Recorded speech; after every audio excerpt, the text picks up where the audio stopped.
আসসালামু আলাইকুম বন্ধুরা, শুধুমাত্র একটি ডিম আর 1 কাপ গমের আটা দিয়ে একদম নতুন স্বাদের নাস্তার রেসিপি। এই নাস্তাটি বাচ্চা থেকে বড় সবাই খুবই পছন্দ করবে আর বানানো খুবই সহজ। বিকেলবেলা চায়ের সঙ্গে কিন্তু দারুণ লাগবে। তো চলুন আজকের এই রেসিপিটা দেখে নেওয়া যাক।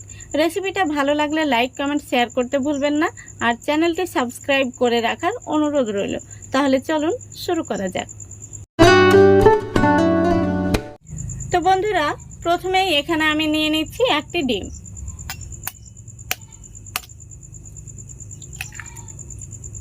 এবার আমি দিয়ে দিচ্ছি স্বাদ মতো লবণ আর 1/4 কাপ চিনি। এবার আমি একটি কাঁটা চামচ দিয়ে খুব ভালো করে ডিম, চিনি আর লবণটাকে মিক্স করে নিচ্ছি। তো খুব ভালো করে মিক্স করে নিতে হবে যেন চিনিটা পুরোপুরি মিশে যায়। যতক্ষণ না পর্যন্ত চিনিটা মিশে যাচ্ছে ততক্ষণ পর্যন্ত এইভাবে মিক্স করে নিতে হবে। আপনারা চাইলে চিনিটাকে গুঁড়ো করেও নিতে পারেন, তাতে করে কিন্তু খুব তাড়াতাড়ি চিনিটা গলে যাবে। তো বন্ধুরা, এখানে আমি কাঁটা চামচ দিয়ে মিক্স করে নিচ্ছি। আপনারা চাইলে হ্যান্ড উইচ দিয়েও করতে পারেন, আর যাদের হাতের কাছে হয়তো হ্যান্ড উইচটা নেই তারা আমার মতো কাঁটা চামচ দিয়েও কিন্তু মিক্স করে নিতে পারেন। তো দেখুন বন্ধুরা, খুব ভালো করে আমি ডিম, চিনি আর লবণটাকে মিক্স করে নিয়েছি আর চিনিটা পুরোপুরি কিন্তু মিশে গেছে। এখন আমি এর মধ্যে দিয়ে দেব সাদা তেল। তো এখানে আমি চা চামচের 2 চামচ দিয়ে দিচ্ছি সাদা তেল, আর তারপরে দিয়ে দিচ্ছি 1 টেবিল চামচ কালো জিরা। তো কালো জিরাটা দিলে কিন্তু খুব সুন্দর একটি ফ্লেভার আসে আর এই নাস্তাটি খেতেও ভালো লাগবে। তো এটাকে আপনারা ডিমের পিঠাও বলতে পারেন অথবা বিস্কুট হিসেবেও কিন্তু চায়ের সঙ্গে খেতে পারেন, ভীষণ ভালো লাগে।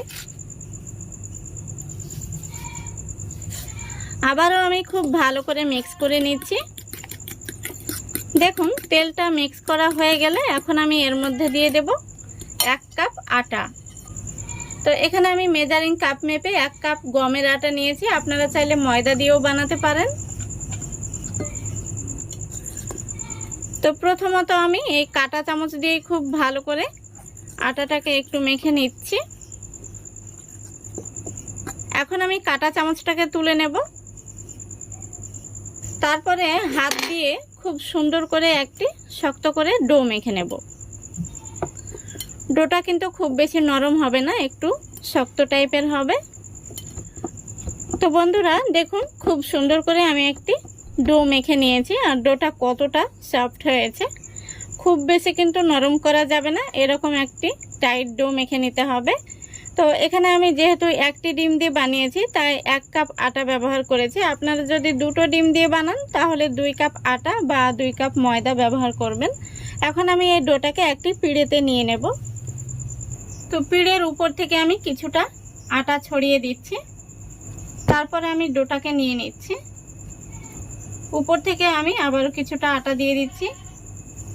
তারপরে আমি হাত দিয়ে একটু চেপে চেপে বড় করে নিচ্ছি। এবার আমি একটি বেলুন দিয়ে মোটা সাইজের একটি রুটি তৈরি করে নেব।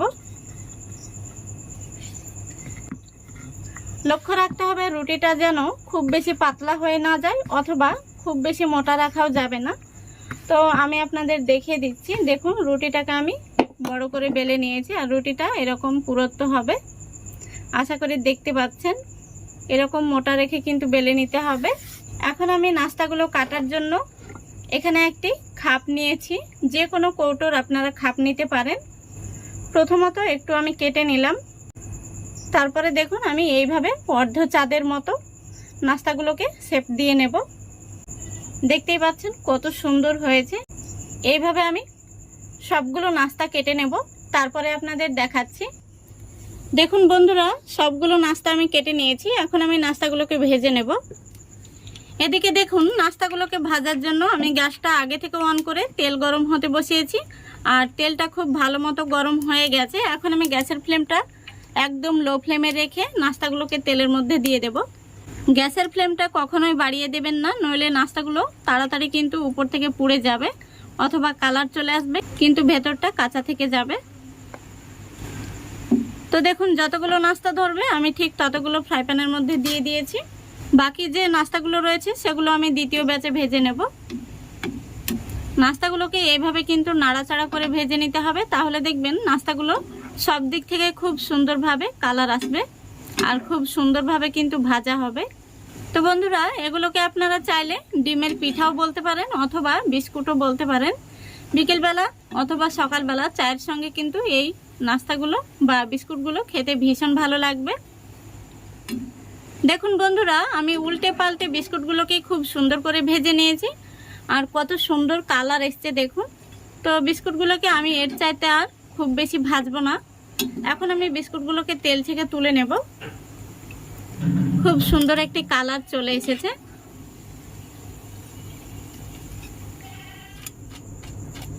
দেখুন বন্ধুরা, বিস্কুটগুলো দেখতে কত সুন্দর হয়েছে। তো একই রকম ভাবে আমি সবগুলো বিস্কুট ভেজে নেব। বাকি যে বিস্কুট বা নাস্তাগুলো ছিল সেগুলোও আমি তেলের মধ্যে দিয়ে দিচ্ছি। আর বন্ধুরা, আমি আবারও বলছি, গ্যাসের ফ্লেমটা অবশ্যই লো ফ্লেমে রেখে বিস্কুটগুলোকে ভেজে নিতে হবে। তো দেখুন বন্ধুরা, নাস্তাগুলো কিন্তু ভাজা হয়ে গেছে। এখন আমি তেল থেকে তুলে নেব। তো বন্ধুরা, এই ইউনিক নাস্তাটি আপনারা একবার হলেও বাড়িতে বানিয়ে দেখবেন। বাচ্চারা তো খুবই পছন্দ করবে আর বড়রাও কিন্তু ভীষণ পছন্দ করবে। তো দেখুন বন্ধুরা, 1 কাপ আটা থেকে কিন্তু অনেকগুলো নাস্তা তৈরি হয়ে গেল। এই নাস্তাগুলো দেখতে যেমন সুন্দর, খেতেও কিন্তু দুর্দান্ত। খুবই ঝটপট বানিয়ে নিতে পারবেন আর খুবই অল্প সময়ের মধ্যে কিন্তু নাস্তাটা বানানো হয়ে যায়। তো বন্ধুরা, আপনারাও আমার মতো করে শুধুমাত্র একটি ডিম আর 1 কাপ আটা বা ময়দা দিয়ে কিন্তু এই নাস্তাটি বা বিস্কুটগুলো বানিয়ে নিতে পারবেন আর খুবই সহজে অল্প সময়ের মধ্যে হয়ে যাবে। বাচ্চারা তো ভীষণ খুশি হয়ে যাবে, এই নাস্তাগুলো দেখেই কিন্তু খেতে ইচ্ছে করবে। আর বিকেলবেলা কিন্তু চায়ের সঙ্গে এগুলো বিস্কুট হিসেবেও কিন্তু পরিবেশন করতে পারবেন। তো একটি নাস্তা আমি আপনাদের ভেঙে দেখিয়ে দিচ্ছি ভেতর থেকে কেমন হয়েছে। এই দেখুন, ভেতরটা দেখুন কতটা খাস্তা তৈরি হয়েছে। আশা করছি দেখতে পাচ্ছেন। আমি আরও একটি নাস্তা আপনাদের ভেঙে দেখিয়ে দিচ্ছি। এই দেখুন, ভেতরটা কিন্তু দারুণ খাস্তা হয়েছে। তো আশা করছি আজকের এই রেসিপিটা আপনাদের ভালো লেগেছে। যদি ভালো লেগে থাকে অবশ্যই লাইক, কমেন্ট, শেয়ার করে দেবেন এবং চ্যানেলটিকে সাবস্ক্রাইব করে অল নোটিফিকেশনটি অন করে সঙ্গে থাকবেন। আজকের মতো এখানেই বিদায় নিচ্ছি। সবাই ভালো থাকবেন, সুস্থ থাকবেন। খোদা হাফেজ।